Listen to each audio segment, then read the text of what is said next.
afternoon po sa ating lahat. Welcome po sa ating pag-aaral ng Old Testament Survey at nasa Book of Exodus na tayo. Wait lang po tanggalin ko lang itong floating controls ko. Okay, so right now, as I have said, nasa Book of Exodus na po tayo. So natapos na tayo sa Genesis at tutunguhin na natin yung journey ng mga Israelites papunta sa land of Canaan. Okay, so let us proceed. So, tingnan natin kung ano yung overview natin dito. So, the word Exodus means departure or going out. So, ibig sabihin ng Exodus ay pag-alis ng mga Israelites papunta doon sa land of Canaan, referring to the deliverance of the Israelites from slavery in Egypt and their journey to the promised land. In Hebrew, the book is called Shemot. Ibig sabihin, taken from the opening line, these are the names of the son of Israel. Na makikita natin sa Exodus chapter 1 verse 1. So in Hebrew word, Shemot meaning ay itinala yung mga pangalan ng anak ng mga Israelites. So alam naman natin that Israelites is a composition of 12 tribes. At ang kanilang ama ay si Jacob. Okay? Now, another overview from the book of Exodus is the narrative continues the stories of Israelite ancestors after they moved to Egypt, as described at the end of the book of Genesis. While the book is foundational to Jewish and Christian traditions, modern scholarship widely views it as a character myth or mythologized history, rather than a precise historical record. So when we say mythologized, ibig sabihin nito parang kwentong barbero lang ba? No, walang parang sa ating salita na Tagalog, alamat.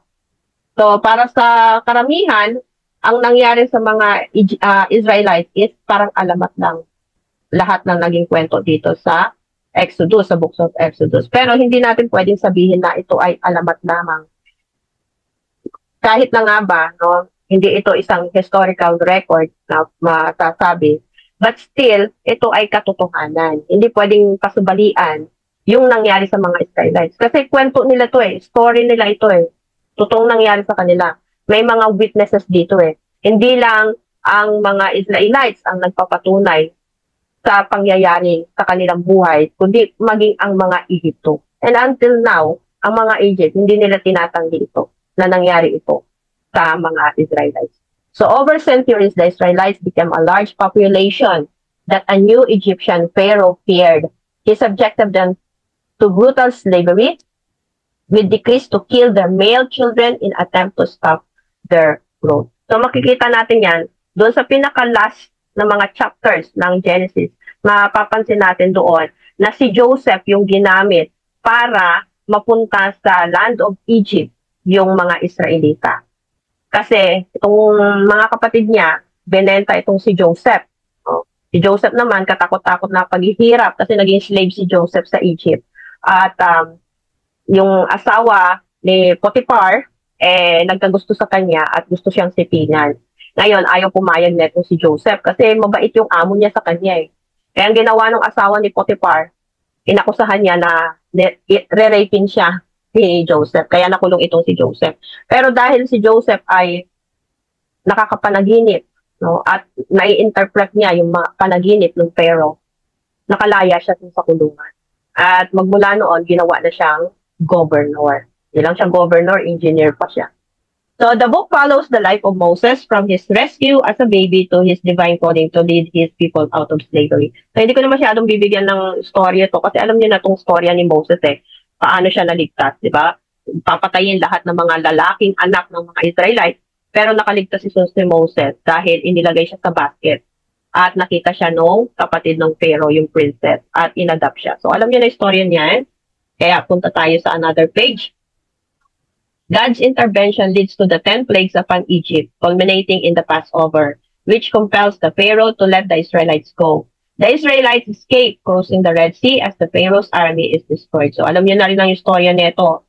Every mahal na araw na lang pinapalabas ito, no? Yung istorya kung paanong pinalabas ng mga ni Pharaoh, yung mga Israelites. At ang pinaka-last plague is yung mamamatay yung unang anak na lalaki ng mga Egyptian. So para hindi mamatay or hindi dalawin ng spirit of death yung mga Israelites. Anong ginawa nila? Nagpatay sila ng isang anak na lalaki, unang anak na lalaki ng sheep na walang bahid dungis.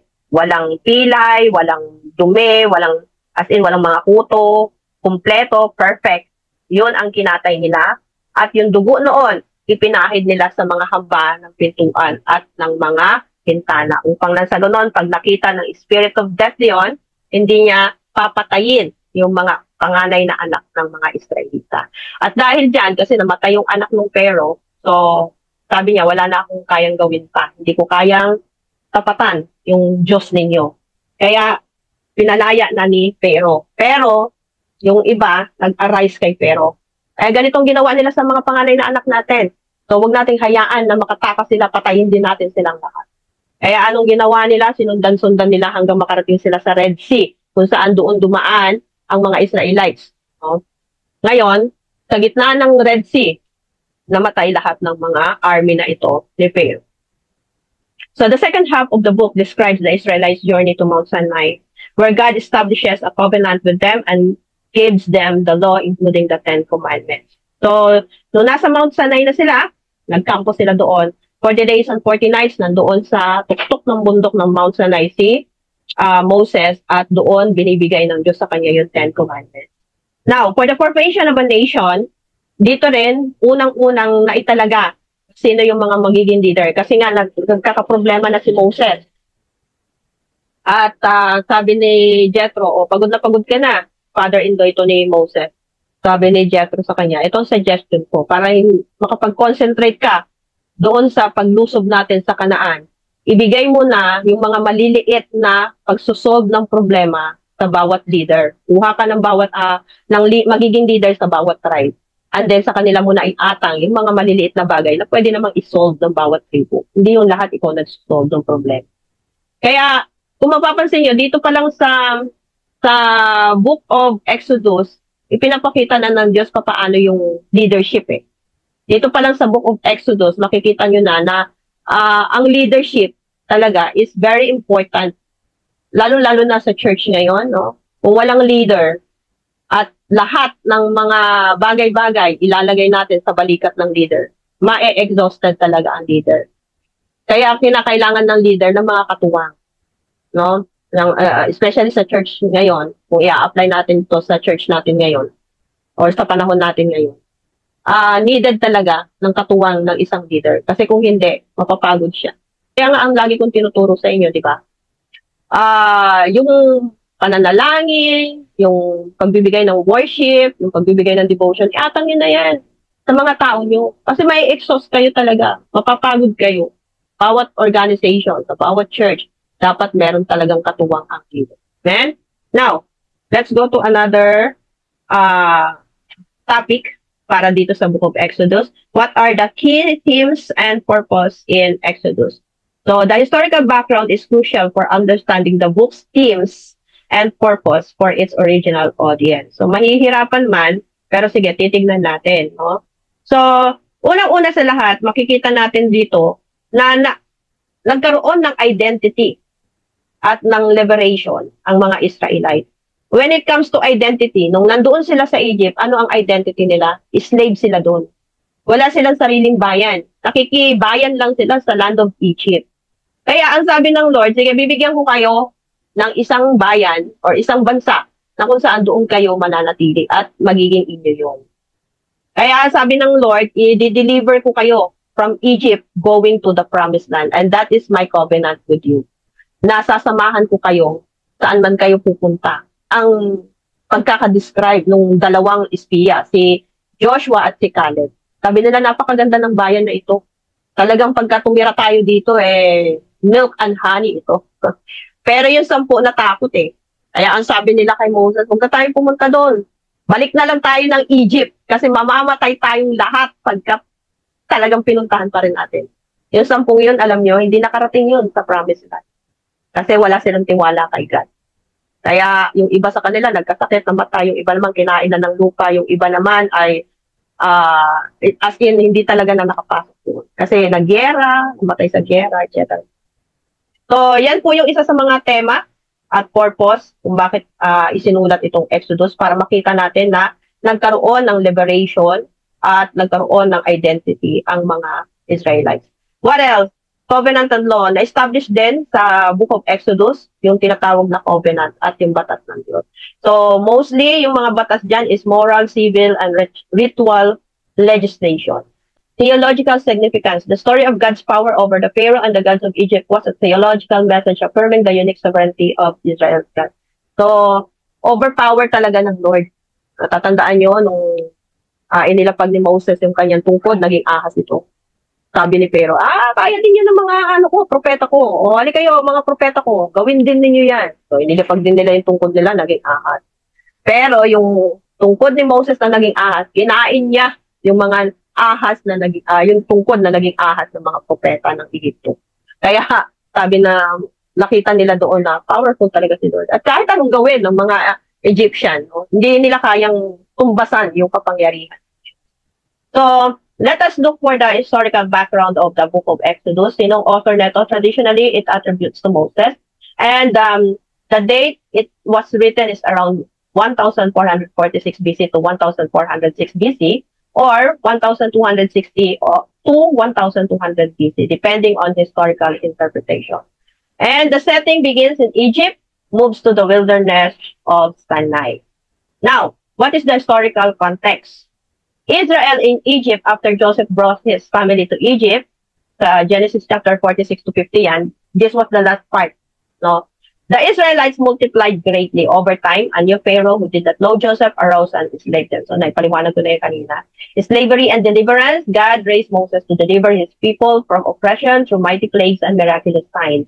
The Israelites then departed Egypt in what is known as the Exodus event, one of the most defining moments in Israel's history. Grabe talaga yung ginawa ng Diyos dito, no? Pero mo pabukahin ng Diyos. Ganon talaga pinapakita ng Diyos kung gaano siya ka-powerful eh. At ka-merciful at ka-faithful sa kanila. Kahit na hindi nagiging faithful yung mga Israelites, tingnan nyo. Kasi every time na magkakaroon ng problema, like for example, wala na kami makain. O, nagpaulan ng Diyos ng mana. Ano yung mana? Yung bread na unleavened. Hindi nilagyan ng yeast or anything na pampaalsa. At yun yung kinakain nila. Sumunod na araw, sumunod na mga panahon, nagreklamo na naman sila kay God. Ganun ang mga Israelites ay marereklamo. Reklamo na naman sila, sabi nila, puro na lang mana, puro na lang mana. O, pinigyan naman sila ng Diyos ng karne. Ano yon? Yung pugo. O, di meron na sila nakakain ng mga pugo, meron pa sila nakakain. At kapag sila ay naglalakbay sa gabi, nandoon yung pillars of fire na nagbibigay init sa kanila para hindi sila malamigan habang sila ay nagbabiyahe. Ganon naman sa umaga, nagpapadala ang Diyos ng panglilim sa kanila para hindi sila masyadong mainitan. Ano yon? Yung clouds na napakakapal para hindi sila masikatan ng araw. So, ang Diyos naging faithful talaga sa kanila eh. All throughout ng kanilang journey patungo. Kaya na sa sobrang pagrereklamo nila, instead na ilang araw lang, ilang linggo lang, mararating na nila yung promised land. Pero dahil sa karereklamo nila, ang naging parusa ng Diyos, kasi nga nakipag-covenant na si Lord eh, di ba? Sabi ng Lord, kung susunod kayo sa akin, kung susundin ninyo ang aking mga decree, ang aking mga pinag-uutos, i-bless ko kayo. Pero dahil marereklamo sila, ano ang nangyari sa kanila? 40 years na nilakbay nila. Nagpaikot-ikot sila doon sa wilderness. When you say wilderness, desierto. Nagpaikot-ikot lang sila doon. No? Parang kung sa panahon natin ngayon, baliktarin mo nga yung damit mo, baka yan ang dahilan bakit naliligaw tayo. Hindi ganun yan, okay? So, doon sa istorya ng Exodus, ganun sila kakukulit. Kaya ang Diyos, pinaparusahan din talaga sila. May mga pagkakataon na gumagawa sila ng sarili ng Diyos-Diyosan. Ano ang ginawa ng Diyos sa kanila? No? Pinabuka yung lupa at kinain sila. Nagreklamo na naman sila, kaya ang Diyos nagpadala ng mga snakes sa kanila, yung iba na tuklaw, mga nagreklamo. Kaya, noong unang panahon, grabe talaga ang ng Diyos eh. Ang parusa ng Diyos, automatic parurusahan. Buti nga ngayon sa panahon natin, dahil under by grace na tayo ni God, hindi na ganun ng pagpaparusa ng Panginoon eh. Antayin na lang natin yung final vindication. Kailan yon? Sa muling pagbabalik ni Jesus Christ. At doon tayo lahat haharap sa Panginoon. At doon tayo lilitisin ng Diyos. Sa ngayon kasi hindi na, bagamat minsan, no, na bibigyan pa rin ng consequences yung mga ginagawa nating sin. Pero yung pinakamalala, as in yung kamatayan talaga, mangyayari na lang yan doon na sa final judgment, which is the second coming ni Lord Jesus. Kaya habang habang hindi pa tayo dumarating sa punto ng ganon, magbalik loob na tayo sa Lord. Kasi sa totoo lang, nalalapit na ang pagdating ng Panginoon. Aantayin pa ba natin itong panahon ng final vindication? Hindi na. Ngayon pa lang, mag-start na sa atin yung pagbabago. Amen? Now, covenant in Mount Sinai, isa rin to sa mga context or nilalaman ng Book of Exodus. After their deliverance, Israel journeyed to Mount Sinai where God gave them the law and the establishment of covenant to make them His chosen people. And then in tabernacle, the tabernacle construction, nangyari din yan doon sa Book of Exodus. Unang-unang naitayo yung tent doon sa bundok ng Mount Sinai. At doon sila unang-unang binigyan ng Diyos na instruction kung paano gagawin ang tent. Kung saan siya o kung saan ang kanyang presensya ay dadalaw. So every time na magkakaroon sila ng spiritual gathering, doon umi-standby yung presence ng Lord. At ang kausap lang ng Lord noon is yung punong pare. At ang mga Israelites, hindi sila pwedeng makalapit. Kaya nga ngayon, mas maganda, no? Sa panahon natin ngayon na meron ng Jesus Christ. Kasi kahit sino pwede na makalapit. So, tignan natin ano ang relevance or connection ni Jesus Christ sa Book of Exodus. Sabi ng Exodus chapter 12 verse 13, "When I see the blood, I will pass over you. No destructive plague will touch you when I strike Egypt." So the Passover lamb here points to Jesus. Sabi diyan, di ba?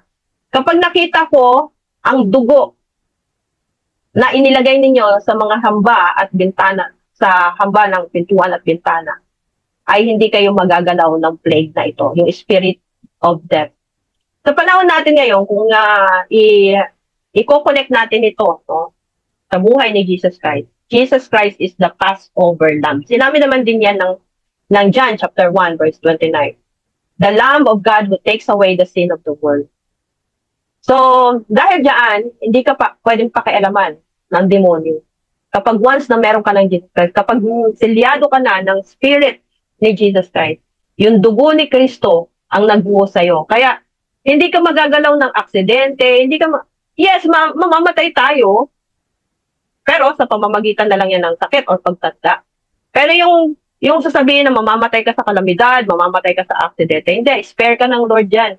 Kasi yung mga namamatay sa aksidente, namamatay sa mga kalamidad, ano po yan plague yan, peste yan. So kung namatay ka dyan, sa lang ang ibig sabihin nun, hindi ka protected ni God. Hindi ka protected from the spirit of death. Pero, dahil ikaw ay may Diyos na, may Yeso Cristo lang kilala, ikaw ay covered na ng blood ni Jesus Christ, walang aksidente makakapanay sa'yo. Walang kalamidad na makakapanay sa'yo. Mamamatay ka na lang dahil sa iyong katandaan at sa iyong mga sakit. Amen? Now, in Exodus chapter 12 verse 1 to 14, God instituted the Passover. God commands Moses and Aaron in Egypt to prepare each family to sacrifice a lamb without blemish, 1 year old, and to apply its blood on the doorposts of their houses. The blood served as a sign that protected them from the death of the firstborn. The lamb was to be eaten, roasted with unleavened bread and bitter herbs. Mamaya ipapaliwanag po ano itong roasted na lamb, unleavened bread, and bitter herbs. So the roasted lamb represented sacrifice kasi ito yung blood na nag-save from the death. And the substitute for this is it died in place of the firstborn. No? Instead na mamamatay yung firstborn ng mga Israelites, ang sinubstitute is yung lamb, unang anak, no, ng isang sheep na lalaki at walang blemish. What ibig sabihin? Walang puto, walang sira sa katawan, perfect na lamb at baby ito, no? So, anak. Purity, when we say purity, it was without defect, a perfect offering. Charred and not boiled. Bakit roasted? Kasi boiling softens the dilutes. So, boiling softens the meat and it dilutes. When we say dilutes, yung nasasama ba yung juiciness neto doon sa sabaw. So, roasting keeps it cool and exposed to flame, showing Jesus' face, the full undiluted wrath of God directly. No lessening of His suffering. Nakita niyo po kung bakit roasted lamb? Kasi inahalin tulad ito. So sa Exodus pa lang no, pinapakita na kung anong klase ang kakaharapin ni Lord Jesus Christ na pagsasakripisyo. He is the sacrifice lamb as what we read in John chapter 1. No? He is the sacrifice lamb. Walang dungis, walang bahid na dungis, walang kasalanan. Anak ng Diyos. Firstborn ni God. Same doon sa lamb. Firstborn ng sheep. At kay Jesus Christ, same din. Firstborn siya ng Ama sa langit. At hindi binawasan yung sakit na dadanasin niya. Kasi nga naman, kung boiling yon, nabawasan yung kasi yung katas-katas nun, napunta na sa tabaw. Pero si Lord Jesus Christ, walang bawas. No? Hinain ka agad doon sa sa flame of fire. Sinacrifice ka agad. Same doon sa lamb. Noong pinalaya sila doon sa Exodus. Ganon si Lord Jesus Christ Isinalang ka agad, wala. Lahat, no? Kinatay, tinigpas-tigpas, no? Niluray-luray ang katawan. Ganon yung pagkakaano kay Jesus Christ at pagkakasacrifice At nakakalungkot po, no? Kung sa panahon natin ngayon, binabaliwala lang natin yung sacrifice ni Jesus Christ. Now, ano naman yung sinabi dito na bread, no?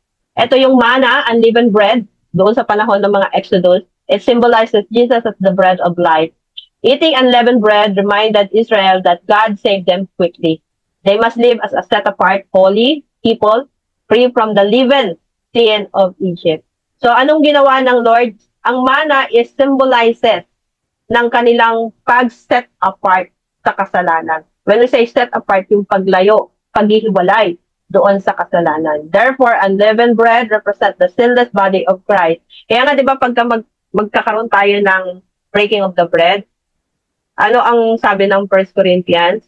Ito ay pagpapaalala, breaking of the bread, pagpapaalala ng katawan ni Kristo na nabubo sa cross ng Kalbaryo. Ano naman yung iniinom na wine? Ito naman ay simbolo ng dugo ni Kristo na nabubo sa krus ng Kalbaryo. Kaya nga, anong sabi ng John chapter 6 verse 35? I am the bread of life. Whoever comes to me will never go hungry.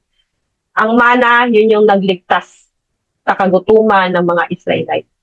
Same thing, sa panahon natin ngayon, kung i-apply natin to spiritually, Jesus Christ is the bread na kapag in-intake mo sa katawan mo, never ka nang magiging hungry. Leaven, or yung tinatawag na yeast o propaalsa, represent decay, corruption, or sin.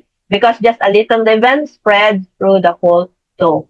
Sabi ng Galatians chapter 5 verse 9. Ang maliit lang, yung konti lang na pampaalsa, yung kabuuan ng ginawa mo na masa, no, na papaalsa nito.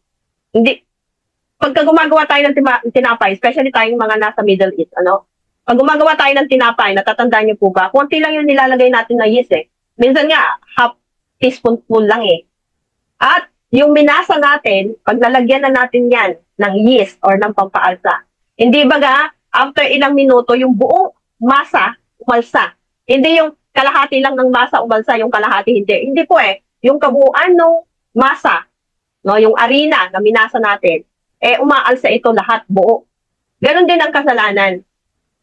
Inahalin tulad ito sa pampaalsa, sa yeast, na kapag meron ka neto, napapaalsa neto ang iyong karumihan. Yung buo mong katauhan, nagiging marumi sa harapan ng Diyos. The unleavened bread symbolizes purity. So, sa kabilang banda, kapag walang pampaalsa ang isang bread, ito ay nagsisimbolo ng purity, separation from sin, and haste. The Israelites had to leave Egypt quickly with no time for dough to rise. So, ang kagandahan lang dito, no, mga kapatid, pinapaalala lagi sa kanila ng Lord na wag silang gumawa ng mga bagay na magiging dahilan para maging unblessed yung buhay. Kung gusto talaga nila na maging blessed ang buhay, lumayo sila sa kasalanan. The unleavened bread reminds us that Jesus is the pure, sinless Savior. Through Him, we are set free from sin's corruption. We must continually cleanse out the old leaven. Live sincerely, truthfully, and in holiness. Yan po yung panawagan ng Diyos sa panahon natin ngayon. Yes, wala na tayo sa panahon ng mga Israelites. But we are now sa panahon na meron ng Jesus Christ. Kaya sabi dito, kagaya ng pakiusap ng Diyos. Hindi siya actually pakiusap Command, utos na dapat sundin. Hindi na kailangang pinapakiusapan. Gawin mo yon, whether you like it or not, utos ng Diyos yan. Gawin mo talaga. Ano yun? Maging sincere tayo. Maging faithful tayo sa ating paglilingkod. Maging truthful tayo. No? Huwag tayong gagawa ng mga bagay na kung saan magiging dahilan ito para ang mga tao hindi tayo paniwalaan. Yung integrity ba na tinatawag, yung sinasabi mong naglilingkod ka pero hindi makita sa buhay. Dapat nakikita sa buhay natin yung ating paglilingkod. Especially tayo ng mga leaders ng church. Nakikita dapat sa atin yung tunay na paglilingkod. Yung, ako nga, napupuyat nga ako Alam niyo yan, di ba? Kahit na madaling araw, nakakausap niyo ako. Pupuyat ako sa paggagawa ng mga lesson. No? Kasi bakit? Integrity kasi pinag-uusapan dito Pastor tayo, leader tayo, therefore gumawa tayo ng tapat sa Lord. Huwag yung mood lang. Wala ko sa mood Hindi na muna ako magkakandak ng gawain Hindi po tayo ganun. Hindi tayo pinili ng Diyos base lamang sa mood natin. Pinili tayo ng Diyos dahil nakikita ng Diyos, kaya natin. Hindi naman tayo tatawagin ng Diyos sa isang bagay na hindi natin kaya. Kaya tayo tinawag na maging leader, maging pastor. Kasi nakita ng Diyos, faithful tayo, truthful tayo. So panindigan natin yun. No? Yung ganong pagtingin ng Diyos sa atin. At maging holy tayo. So tayong gagawa ng mga bagay na ipagkakasala natin. Amen? Now, ano naman yung bitter herbs? The bitter herbs, or tinatawag sa Hebrew na maror, were part of the Passover meal to remind the Israelites of the bitterness of their slavery in Egypt. They made their lives bitter with harsh labor in brick and mortar. Grabe yung pagpapakahirap nila noon. Alam niyo ba yung sinasabing brick dito? Hindi yan yung brick natin sa panahon ngayon na hollow blocks. Hindi ganyan kalaki yun. Makikita nyo po doon, sa Egypt, makikita nyo doon, grabe, ang lalaki ng mga tipak, yung mga pyramids nila doon. Ang lalaki talaga ng mga bloke, ng mga bato. Hindi po to simpleng maliit lang. At yung mortar, para gawin yan, yung pandikit, no? Kukuha sila ng mga hibla ng mga damo, ng barley, at yun yung aapak-apakan nila sa putik, hanggang sa mabuo po ito, na maging hibla, at yun yung pandikit nila sa brick. Alam nyo ba, na bawat pag-apak nila, magaspang po ang damo, nagkakasugat-sugat ang mga paa nila. Kung may allergy ka pa sa mga pollen, masakit ito sa katawan, no? Yung mga hibla na to, tutusok-tusok yan sa'yo. Ganon katindi, ganon ka-bitter yung kanilang buhay noong nasa Egypt sila. Kaya ito yung nagre-remind sa kanila, kapag kumakain sila ng bitter herbs, yung mapapait na mga dahon-dahon, ibig sabihin yan, naging sa buhay nila, minsan naging ganito ang buhay nila, masaklap. Pero dahil niligtas sila ng Lord, naging maayos ang buhay. So every year when the Israelites ate bitter herbs, it was a symbolic reminder of their sufferings and God's great deliverance from oppression. In connection to Jesus Christ, the bitter herbs point to several deep truths about Christ's suffering and our redemption. Here are the key spiritual connections. A, they symbolize the bitterness of sin and bondage. Just as Israelites' slavery was bitter, sin makes life bitter. It enslaves the soul. Now, when we reflect on the bitterness of herbs, we are reminded that our sins brought suffering and death, and that only through Jesus' sacrifice can be set free. He himself bore our sins in his body on the cross. 1 Peter chapter 2, verse 24. So, para ma-save tayo, para ma-deliver tayo, si Jesus ang nag-sacrifice. Grabe yung pagpapakahirap ni Jesus Christ, no? Kaya nga, kalungkot kung hindi natin talaga. Ewan ko na lang. They foreshadow the bitter suffering Jesus endured for our salvation, and that is the letter B. Jesus experienced the bitterness of pain, rejection, and death, so that we could taste the sweetness of forgiveness and freedom.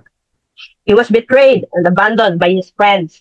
He was mocked, beaten, and crucified. Grabe, no? Tindi ng mga sacrifices ni Jesus Christ. Tayo nga, sabihan lang tayo ng hindi maganda, aaray na tayo. Mga away na rin tayo, di ba? Pero si Jesus Christ, grabe yung ginawa niya. He even tasted the bitterness of the cup of God's wrath for our sin. Ang sabi ng Matthew 26:38, my soul is overwhelmed with sorrow to the point of death. Grabe, no? Bitter na bitter talaga si Jesus Christ dito. Sobra-sobrang kapigatian yung dinanas ni Jesus Christ. Bakit? Kasi to the point of death Dumating sa punto na talaga isasalang si Jesus Christ sa krus ng Calvary. Iniisip-isip pa lang ni Jesus Christ yun, naiiyak-iyak na siya.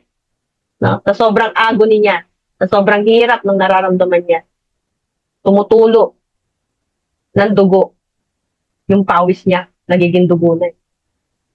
Sabi ng mga medisina, yung ginawa ni Jesus Christ sa krus ng Calvary, grabing hirap yun talaga. As in, kung simpleng tao lang daw yun, ilang minuto lang, mamamatay. Pero si Jesus Christ, almost 3 hours niyang ininda yung sakit doon sa krus na nakabitin siya. 3 hours yun. No? Grabe katindi. Diba? Grabing ka-sacrifice yun. 3 hours kang in pain. Di mo kakayanin yun. Diba? Talagang iisipin mo na lang, Lord, kunin mo na ako. Grabe, habang naka-pierce yung kamay, naka-pierce yung paa, may koronang tinik na may laso. Meron pang, sugat-sugat sa katawan dahil dala ng mga latiko. Di ba? Pero parang sa atin, parang ang easy-easy lang ng ginawa ni Jesus Christ. At ang ating paglilingkod moody lang. May mood lang tayo. Di ba? So, sabi dito, they offered Jesus a wine mixed with gall. Ano yung gall? Bitter substance. But after tasting it, he refused to drink it. Kasi sobrang pait talaga. Kaya hindi kinaya ni Jesus. So what is the spiritual lessons for believers from the book of Exodus? Remember where God brought you from. Tandaan mo, bago ka nakakilala sa Diyos, sino ka? Hindi ka katanggap-tanggap, ikaw ay makasalanan, ikaw ay dating nandoon sa sitwasyon na hindi ka itinuring na Diyos na anak niya. Pero nung makilala mo si Jesus Christ, binago ka ng Diyos. Pinalitan ng Diyos ang iyong identity. Ibinilang ka niya para maging anak niya. Sana hindi natin sayangin yun. No? Yung pagkakataon. Don't forget the bitterness of life before salvation. It helps you stay grateful and humble. Kaya nga, sa church, hindi dapat tayo nagmamataasan. No? Kasi dumating tayo sa punto na nangailangan din tayo ng grace eh. Dati rin tayo doon sa kalagayan na kung saan hindi tayo acceptable kay Lord.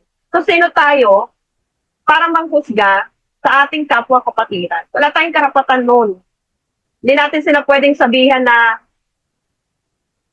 alam nyo yon, yung mali yung ginagawa nilang pagsiserve sa Lord. Kung yun ang alam nila na the best na para sa kanila na uri ng pagsamba sa Lord, uri ng pagsiserve sa Lord. Huwag lang talagang dumating sa punto na nagiging dahilan na lang natin. Pero kung yun yung, halimbawa po, bigyan ko kayo example. Hindi ka lagi dumating sa church. Sa tingin mo, kaaya-aya pa din yun. Sa tingin mo, hindi ka pa rin dapat i-correct doon. Dapat kinukorek ka na. Late ka. Kasi ang tunay na pagsamba po sa Lord, di na late yun. Ang tunay na pagsamba sa Lord, alam niyo mga kapatid, nagtutuon ng pansin niya sa pag-aalaga ng mga tupa. Ang tunay na naglilingkod sa Lord, nananalangin lagi, lumuluhod sa Lord, nagtatanong siya sa Lord, anong gagawin niya. Ang tunay na pagsamba ay hindi mapanghusga, hindi po naninirang puri sa kapwa. Yun po yung tunay na pagsamba. Yung tunay na pagsamba po, hindi natin ginagamit ang ating kamay na during tumataas lang tayo ng pagpupuri sa Panginoon. Ginagamit din ito na mga kamay na to para pigilin na makasakit ng kapwa. Yung bibig natin, ginagamit natin sa pagpupuri. Pero dapat pigilan din ito sa paggamit, sa pagchichismis, paninirang puri at kung ano-ano pa. Yun po ang tunay na pagsamba. Amen?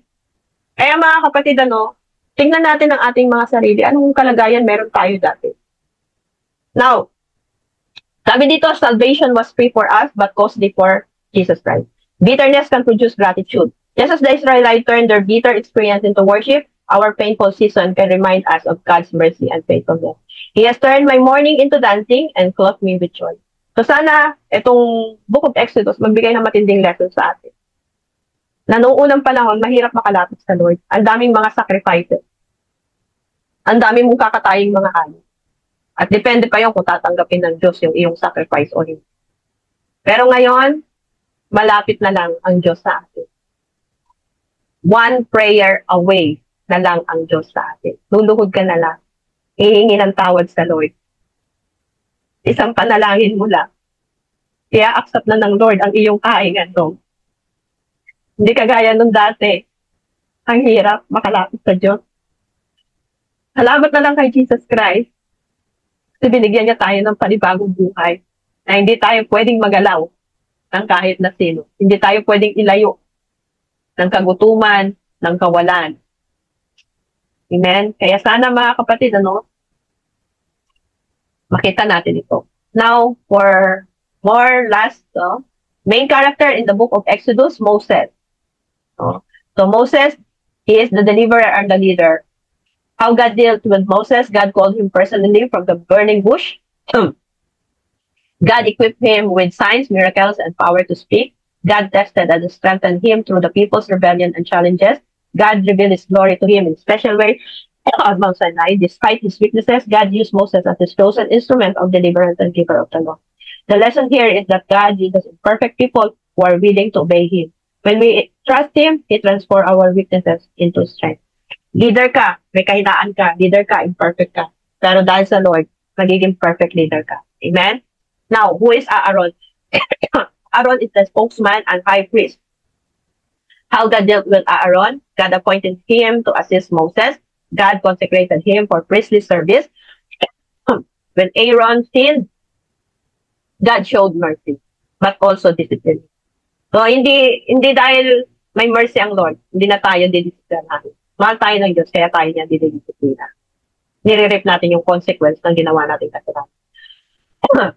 God later restored him to his role of service and allowed him to minister before him. Si Aaron kasi at si Miriam, nag-rebelde yan kay Moses. Pero pinatawad sila ng Lord at inalis sa kanila yung keto. Pinarusahan sila ng Lord Nilagyan sila ng keto. So, lesson. Sa buhay ni Aaron, even leaders can fail, but God's mercy restores those who repent and return to the calling. Pharaoh, the proud king of Egypt, how God dealt with Pharaoh, God gave him chances to repent through Moses, warnings, and plagues. Each time Pharaoh hardened his heart, God hardened it further. God finally judged Pharaoh and Egypt through the death of firstborn and the Red Sea. The Lord hardened Pharaoh's heart so that he might display his power. In Exodus chapter 9, verse 2. And what is the lesson about the life of Pharaoh? Pride and stubbornness against God lead to destruction. But even in judgment, God reveals his power and glory. So huwag tayong magtulad kay Pharaoh na matigas ang ulo. Kapag kinokorek na tayo ng Lord, pakorek po tayo. Amen? Now, who is Miriam? Miriam is a prophetess and sister of Moses and Aaron. How God dealt with Miriam? God honored her faith and worship leadership. When she became proud and spoke against Moses, God disciplined her with leprosy together with Aaron. But after Moses prayed, God healed and restored her. What is the lesson about Miriam's life? God values worship and service, but he also disciplined pride and gossip among his servants. Kaya wag po tayong ma-pride. Wag din tayong ma-chismis. No, baka mamaya bigyan tayo ng keto. Now, the Israelites, God's chosen people, how God dealt with Israelites. God heard their cries and delivered them. God provided them food, manna, quail, water, and protection. God gave them his law, make them a holy nation. God disciplined them when they grumbled or rebelled. God forgave them through Moses' intercession and renewed this covenant. What is the lesson about the life of Israelites? God is faithful even when his people are faithless. He patiently teaches, corrects, and leads us towards maturity. Ganyan talaga ang attitude. So dito sa Book of Exodus, kitang-kita natin gaano kabuti ang ating Diyos Mapagpatawad talaga siya. Kaya nga binigay niya ang kanyang untong na anak para wala nang ibang sacrifices. End of the sacrifices. Jesus Christ ang pinakala. Now, who is Jethro? Jethro is a priest of Midian and Moses' father. How God dealt with Jethro? God uses him to give Moses wise advice about leadership and delegation. Dito yung pinakwento ko sa inyo kanina. Na para hindi na mahirapan si Moses, nag-suggest si Jethro sa kanya na magtalaga ng leaders sa bawat tribu. Jethro later worshipped the Lord, acknowledging God's greatness. Dahil sa pagiging mabuting leader ni Moses at yung faith ni Moses, nakita talaga yun ni Jethro. Later part, si Jethro, hindi na naging priest ng Midian, kundi sumampalataya na sa Lord. Ganun naman talaga no? Hindi mo naman na kailangan mag-preach ng gospel kung kitang-kita naman sa buhay mo kung paano ka binago na. Pero kahit na mag-preach ka ng gospel, kung hindi naman ito makita sa buhay mo, wala ring silbi. Mas malaki pa rin ang impact ng nakikita sa iyo, yung sinasabi mo. So, mahirap maging preacher, mahirap maging pastor, kasi titignan nila lagi yung ginagawa. Okay? So, God can use others even outside your immediate calling to guide, correct, and strengthen your leadership. Now, last is the Hebrew midwives. Sino ito? Si Sephra and Puah. So paano sila dinil ng Lord? God blessed them for fearing Him more than Pharaoh. Grabe, no? Dahil iniligtas ni Sephra and Puah, si Moses, nung ipinanganak siya. Ano ang nangyari? Blessed ng Lord, ng mas higit pa, etong si Sephra at si Puah. Because the midwives fear God, He gave them families of their own. Amen, no? Yan ang katindihan Diyos mag-blessed. Lesson, when you start to stand for what is right, even against authority, God honors and protects you. By the way, si Sephra and Puah is not just a midwife for Hebrews. There are even midwives for Egyptians. Kaya pagka nalaman ni Pharaoh na itong mga Hebrew midwives na to, masigit na pinaglingkuran nila yung mga Israelites, dedo sila, papatayin sila. Pero hindi nangyari yun. Kasi bakit? Blessed sila, protectan sila. Okay, so Exodus, final reflection natin. For the final reflection, Exodus is primarily historical in nature, but it also has theological and spiritual purposes because it shows the greatness and power of God in dealing with people according to their faith, such as He raises up the humble like Moses, shows mercy to the repentant like Aaron, Miriam, and Israel, but resists the proud like Pharaoh. Every person's story in Exodus reveals a side of God's character. What are those characters? His justice, His mercy, patience, and holiness. The Lord will fight for you. You need only to be still. Exodus chapter 14, verse 14. Ano sabi ng Lord sa kanila? Wala kayong ibang gagawin, kundi steady lang kayo. Ako bahala sa inyo. Nag-failed ba si Lord nung sinabi niya na ako ang bahala sa inyo? Hindi. Hanggang sa panahon na sasakupin na nila ang Kanaan. Hindi nag-fail ang Lord sa kanyang pangako. And up to this day, ang Diyos natin, never pa rin siyang nag-failed sa kanyang pangako. Kahit na nga ba nagiging unfaithful tayo sa pagsuserve natin sa Lord, still, binibiyayaan pa rin, pinoprovide pa rin, pinoprotektahan pa rin tayo ng Diyos, hindi lang tayo, kundi maging ang mga pamilya natin. Amen? Kaya mga kapatid, tingnan natin ang ating buhay. Kagaya pa ba tayo ng mga Israelites na bondage pa rin ng kasalanan? Bondage pa rin ng pagiging unfaithful, unloyal sa Panginoon? Bondage pa rin ba tayo ng pagrereklamo? Bondage pa rin ba tayo ng paggawa ng iba't ibang uri ng kasalanan? Mga kapatid, balikan po natin kung sino tayo sa harapan ng Diyos para ma-appreciate natin yung ginawa ni Jesus Christ sa krus ng Kalbaryo.